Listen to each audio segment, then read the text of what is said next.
बिस्मिल्लाहिर्रहमानिर्रहीम, अस्सलाम वालेकुम। ये जो आप पौधे देख रहे हैं ना, ये है टमाटर के पौधे। और देखिए ये टमाटर भी लग रहे हैं, है ना। टमाटर भी कितने लगे हुए हैं इसके अंदर। ये टमाटर का पौधा बहुत आसानी से ग्रो हो जाता है। बस टमाटर के सीड लेके, जो हम टमाटर यूज़ करते हैं ना, उसके सीड लेके और हम क्या करें, उसको बीजों को सॉइल में लगा दें तो बस वो 15-20 दिन के बाद उसमें ग्रोथ शुरू हो जाती है। इसके फ्लावर देखें आप कैसे, ये देख रहे हैं, ये टमाटर के फ्लावर हैं और ये फ्लावर्स में ही फिर पीछे जो है ये फ्रूट तैयार होता है। आप ये देख रहे होंगे ना, इसमें ये देखो टमाटर है ना, तो ये फ्लावर पहले आगे निकला था, उससे पीछे जो है ये टमाटर तैयार हो गया। तो ये फ्लावर जो है कन्वर्ट हो जाता है फ्रूट में। ये देखिए। अच्छा, अब ये जो है ना, इसको हमने सीड से उगाया और ये मेरे पास टमाटर के ना बहुत सारे पौधे। अभी मैं आपने देखें, ये भी टमाटर लगे हुए हैं, है ना। ये भी टमाटर कितने सारे टमाटर के पौधे। अब ये जो है ना, ये देखें, ये तो इसको मैं, अब ये जो पौधे हैं ना बहुत सारे लगे हुए एक ही गमले के अंदर, तो मैं इसको ट्रांसप्लांट करूँगी। इस गमले में से पौधों को अलग अलग निकाल के लगाऊंगी। ये देखें प्लास्टिक के, इसको मैं तोड़ देती हूँ। ये प्लास्टिक के एक पॉट में भी, ये देखें, छोटे छोटे पौधों में आप किसी भी तरीके से लगा लें।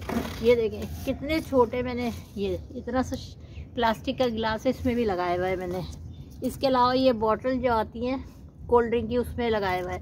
तो इस तरह से ये आप बहुत सारे लगा लें और ये आपकी नीड को पूरा कर देंगे। यानी आपकी रोज़मर्रा की जो टमाटर की नीड है ना, वो पूरी हो जाएगी अगर आप इतने सारे पौधे लगा लेंगे। तो ये सारे पौधे जो है मेरे टमाटर के पौधे। अब इसके लिए हमें सॉइल कैसी चाहिए होती है, हमें इसके लिए वेल ड्रेन्ड सॉइल चाहिए होती है। वेल ड्रेन्ड सॉइल का मतलब है कि पानी जब आप उसको दें पौधे को, तो वो आसानी से निकल जाए। ये ना हो कि वो पानी जो है उसकी जड़ों को नुकसान पहुंचाए।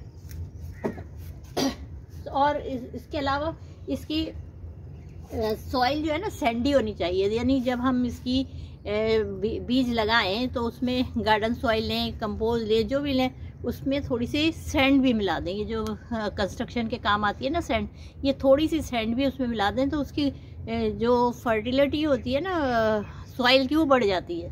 तो हमें एक काम ये भी करना है। अच्छा, इसकी सॉइल की तो ये बात हो गई कि इसमें और वेल ड्रेन्ड सॉइल होनी चाहिए।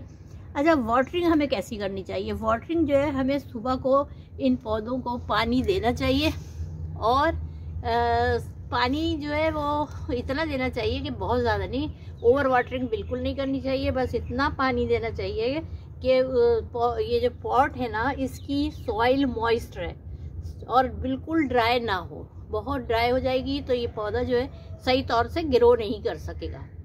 अगर हम फर्टिलाइज़र की बात करें ना, तो इसको हमें कौन सी फर्टिलाइज़र देनी चाहिए, या ये इसको कैसी यानी इसको फर्टिलाइज़र कौन सी पसंद है। तो फर्टिलाइज़र इसको नाइट्रोजन वाली फर्टिलाइज़र बहुत पसंद है, जिसमें नाइट्रोजन मौजूद हो। यानी जैसे मैन्योर है, काऊ डंग मैन्योर है, या कंपोस्ट भी है, उसमें भी नाइट्रोजन होता है।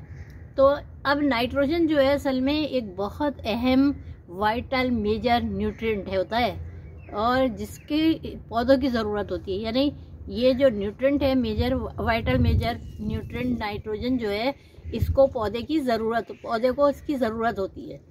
एनिमल मैन्योर में नाइट्रोजन मौजूद होता है, ठीक है ना। और अगर हम इसके, और क्या होता है, नाइट्रोजन का काम क्या होता है। नाइट्रोजन का काम ये होता है कि ये असल में नाइट्रोजन जो है ना क्लोरोफिल का कंपोनेंट है, एक जुज है, क्लोरोफिल का एक जुज है, एक हिस्सा कह लें आप, जो सनलाइट की जो एनर्जी होती है ना उसको कैप्चर करता है।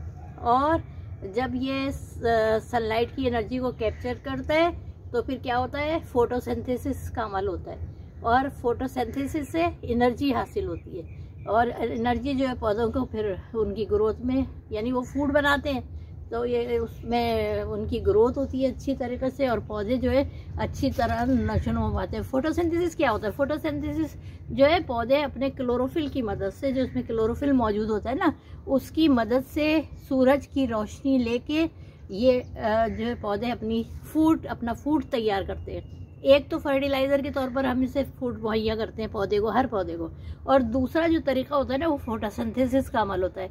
जो इसके ग्रीन पत्ते नज़र आ रहे हैं ना, इसमें क्लोरोफिल मौजूद होता है। ये क्लोरोफिल सूरज की रोशनी से सूरज की रोशनी के साथ मिलकर क्या करता है, फोटोसिंथेसिस का अमल करता है और पौधे इस तरह से अपनी ग़िज़ा तैयार करते हैं।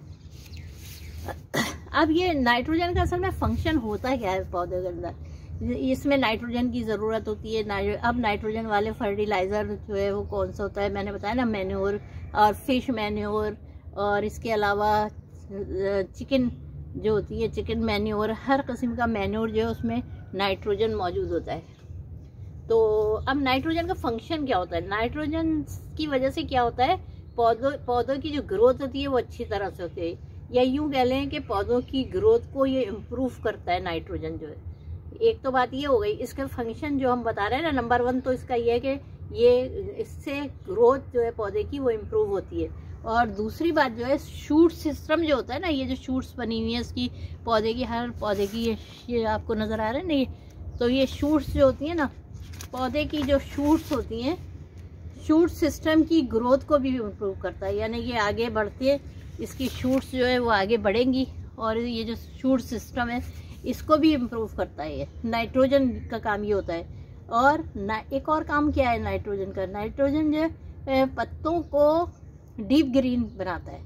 पौधों को जब नाइट्रोजन दी जाती है ना, तो वो पत्ते जो होते हैं ना उसके बहुत लश ग्रीन हो जाते हैं नाइट्रोजन की वजह से। और दूसरी बात यह है, नाइट्रोजन पौधे के लिए प्रोटीन भी बनाता है, यानी हम प्रोटीन लेते हैं ना अपनी ग़िज़ा में, प्रोटीन से हमारे अंदर तवानाई पैदा होती है, हमारी सेहत अच्छी होती है, तो पौधों को भी प्रोटीन की ज़रूरत होती है। तो नाइट्रोजन का काम ये होता है कि वो प्रोटीन भी मुहैया करता है। सॉइल की बात हो गई, मैंने इसकी सॉइल की भी बात की, वेट्रिन। अच्छा, ये हर किस्म के नाइट्रोजन जो है एनिमल मैन्योर में पाया जाता है। एनिमल का जो मैन्योर होता है उसमें नाइट्रोजन मौजूद होता है। अच्छा, पोल्ट्री मैन्योर भी में भी नाइट्रोजन है, यानी ये मुर्गियाँ वगैरह जो होती है ना, इनकी जो बीट होती है या इनका जो पॉटी होती है, वो भी उसमें भी नाइट्रोजन मौजूद होता है। वाटरिंग तो हमें सुबह ही करनी चाहिए, मॉइस्ट रखनी है इसकी, जो सॉइल है ना उसको बहुत मॉइस्ट रखनी है, ड्राई नहीं करनी, लेकिन ओवर वाटरिंग बिल्कुल भी नहीं करनी। अच्छा, अगर इसमें पेस्ट लग जाए ना, इनमें पेस्ट कौन कौन से लगते हैं, इनमें जनाब पेस्ट लगते हैं, स्पाइडर माइट लग जाता है, इसमें पौधे में स्पाइडर माइट लग जाता है, और एफिड लग जाते हैं इसमें, और माइनर लीफ। माइनर लीफ क्या होता है वो तो मैं इसमें है, मैं भी आपको दिखा देती हूँ माइनर लीफ किसे कहते हैं। देखिए, अगर ये पत्ती आप देख रहे हैं ना, इसमें लाइनें पड़ी, वाइट लाइन पड़ी नजर आ रही, ये है माइनर, क्या कहना चाहिए इसको, माइनर लीफ, इसको माइनर लीफ कहते हैं। ये देखिए इसमें भी है, हल्का हल्का सा है, ये देखिए, ये जो आपको ऐसा लग रहा है जैसे धागा पड़ा हुआ है या लाइन खींची हुई है, ये माइनर लीफ कहलाती है। ये भी एक तरह का पेस्ट होता है। तो पेस्ट से बचाने के लिए हमें क्या करना चाहिए, हमें इसको पौधे को नीम ऑयल का स्प्रे करना चाहिए पौधों पर। हर किसी अव्वल तो अगर नहीं भी लग रहा हो, पेस्ट नहीं भी लग रहा हो, तो भी हमें इसको क्या देना चाहिए, अगर स्प्रे करना चाहिए, नीम ऑयल का स्प्रे कर देना चाहिए। उससे क्या होगा, पेस्ट जो है सारे मर जाएंगे और हमारी पौधे की ग्रोथ जो है वो बहुत लश हो जाएगी। और हमें जो भी फ्रूट का पौधा है, या ये जैसे टमाटर का पौधा है, तो हमें बहुत ज़्यादा टमाटर हासिल होंगे। देखना है कितने सारे टमाटर लगे हुए हैं। तो ये भी फ्लावर आ रहा है, इसमें भी टमाटर लगेंगे। तो ये बहुत सारे मैंने पौधे उगाए हुए टमाटर के, और भी मैं आपको दिखाती हूँ। ये देखें टमाटर, देख रहे हैं आप कितने लगे हुए हैं। तो मैं आपको ये दिखाना चाह रही थी कि ये मेरे पास बहुत जगह पर लगे हुए हैं। तो अगर आप इस तरह से बहुत आसानी से ये उगाते हैं, और अब ये अगर जैसे अभी भी टाइम है, अब आप अगर सीड लगा लें टमाटर के, तो ये मार्च में आपको टमाटर देंगे, मार्च के एंड तक आपको टमाटर मिल जाएंगे। तो ये देखें आप कितने सारे टमाटर लगे हुए ना। तो उम्मीद करती हूँ आज का टॉपिक आपको पसंद आया होगा। चले मिलते हैं किसी अगली वीडियो के साथ। अल्लाह हाफिज़।